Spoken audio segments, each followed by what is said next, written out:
What is up guys, Jarv here, back today jumping into Destiny 2. We are back with a This Week in Destiny, taking a look ahead at everything that you can expect for the up and coming week. So if you want to find out more about the up and coming raid challenge, also all the weekly rituals, a breakdown of Europa and the lost sectors for this week's weekly reset, and more importantly what Tess has available for Bright Dust this week, then be sure to stick around and enjoy the video. If you do enjoy the video, be sure to leave a comment and rating down below, and remember to subscribe for more Destiny 2 content. Just over 70% of the viewers on the channel aren't currently subscribed, so be sure to hit that red button and ring that bell to make sure you don't miss an update. But without further delay guys, let's jump into the video.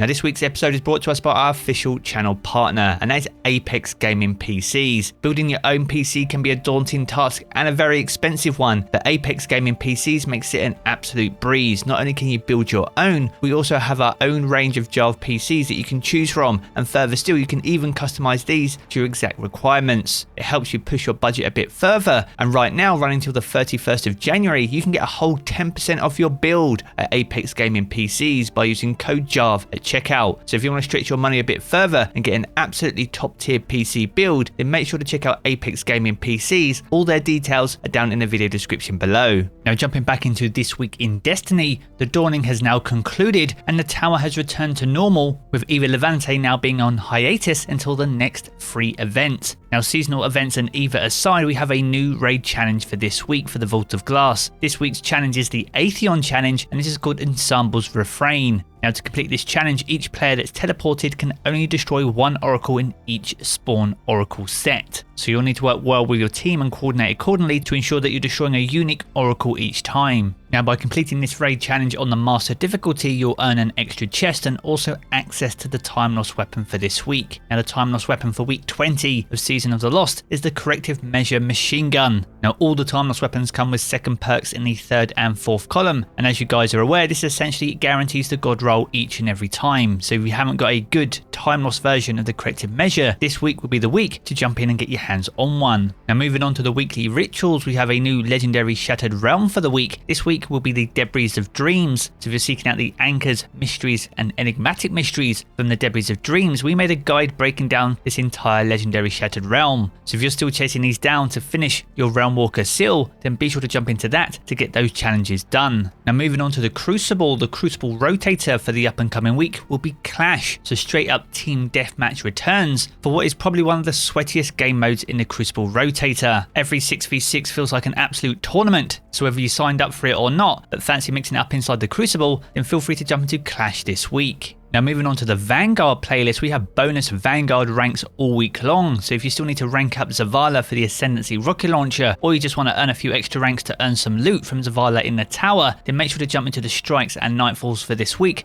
to earn those bonus Vanguard ranks. Now speaking of the Nightfall, we do have a new Nightfall for week 20 of Season of the Lost, and it's the Lake of Shadows. Now there has been some subtle tweaks to the Lake of Shadows, and specifically the boss encounter itself and the health pool that the boss has. So this week's Nightfall could be slightly harder than previous versions of the Lake of Shadows, especially on the Grandmaster difficulty. Now as for Nightfall exclusive loot, you can earn the regular versions from the normal Nightfall difficulty, or if you want to jump into Grandmasters, then you have the chance to get your hands on the Adept versions of these weapons. Now one of the weapons that is available this week is the Palindrome hand cannon. Now the Palindrome is one of the best hand cannons inside Destiny 2. It has some great perks, some incredible stats, and a really generous hitbox to take out your target. So if you haven't got a good Palindrome yet, this week will be the week to jump into the Lake of Shadows. But if you already have a good palindrome, then the Swarm machine gun is also available this week. Now the Swarm itself is an underrated machine gun and comes with some pretty incredible perks. So if you fancy mixing it up with the Corrective Measure you may have got from last week's Vault of Glass challenge, then this week will be the week to get your hands on the Swarm machine gun. Now if we move over to Europa for this week, the Eclipse Zone can be found over in the Cadmus Ridge region. So if you're still seeking out the augments way back from Beyond Light, then you'll need to head over there to find your target. Now as for the Empire Hunt, this will rotate around to the Technocrat. Now as you guys may be aware, this is a great source for pinnacle loot, but for this to be a pinnacle reward, you first need to fully upgrade Variks on Europa as well. So make sure to have level 3 sabotage quests completed before jumping into the Empire Hunt this week. Now the same can be said for the Exo Challenge. It's a great source of pinnacle loot, and this week's Exo Challenge is Simulation Safeguard. Now this is one of my favourites and is a good challenge if you're trying to do it solo, and much like the Empire hunts, if your sabotage quests are fully upgraded, this is also a great source for pinnacle loot. Now moving on from Europa, we take a look at the lost sectors for January the 4th only. Now these can both be found over in the Dreaming City, with the legend version being found over in the Chamber of Starlight. Now if you can complete this solo, you have a good chance of getting your hands on an exotic helmet. So if you're chasing down the Precious Scars, Mask of Bacchus, or the Dawn of Chorus from the previous seasons, then this will be your opportunity to get your hands on one.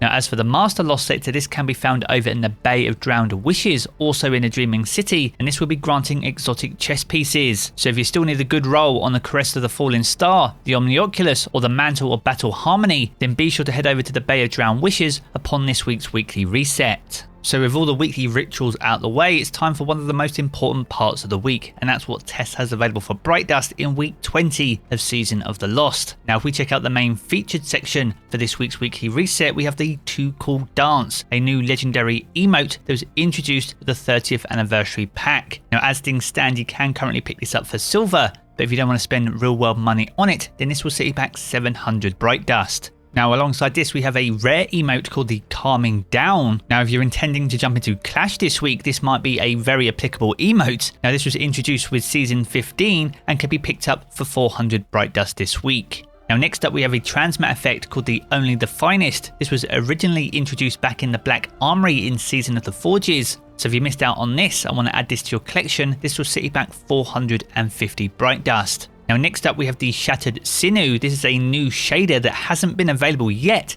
that was introduced with the 30th anniversary pack. So if you like the look of this colour scheme that you see here on my Warlock, you can pick this up and this will set you back 300 Bright Dust. Now over in the main Bright Dust store, we have a new exotic emote called Bad Scene. Now this emote was introduced in Season 15, so if you haven't picked it up just yet, you can pick it up upon the weekly reset and it will set you back 3,250 Bright Dust. Alongside this, we have a second legendary emote. This is a multiplayer emote called Slow Jam. So if you like dancing with your friends and want something a bit more formal, then you can pick this one up and this will set you back 1,250 Bright Dust. Next up we have the Hardlight exotic Ghost Shell. Now this was introduced back in Season of the Hunt in Season 12. It was part of a cosmetic set in fact. If you missed out on the Ghost though, you can pick it up this week and it will set you back 2,850 Bright Dust. Alongside that, we have the Nameen Galley. This is a new exotic ship that was introduced in Season 15 and once again is part of a cosmetic set. So if you haven't got the exotic ship, you can pick it up this week and it will set you back 2,000 Bright Dust. Alongside that, we have a new exotic Sparrow called Frictionless Road Rocket. Now the Sparrow itself is very reminiscent of a motorcycle, so if you're a big fan of motorbikes in general and fancy mixing it up in your Sparrow game, then you can pick this up this week and it will set you about 2,500 Bright Dust. Now next up we have a ghost projection called the Spider Projection. This was also introduced in Season 12, so if you're collecting these, this will set you back 1,500 Bright Dust. And the final item on offer from Tess in week 20 of Season of the Lost is the Cedar and Ash, a brand new exotic weapon ornament for the Witherhoard grenade launcher. Now this was introduced as part of the 30th anniversary pack and will set you back 700 silver if you pick it up in the main 30th anniversary pack page. But if you fancy saving some pennies, you can pick it up this week for 1,250 Bright Dust.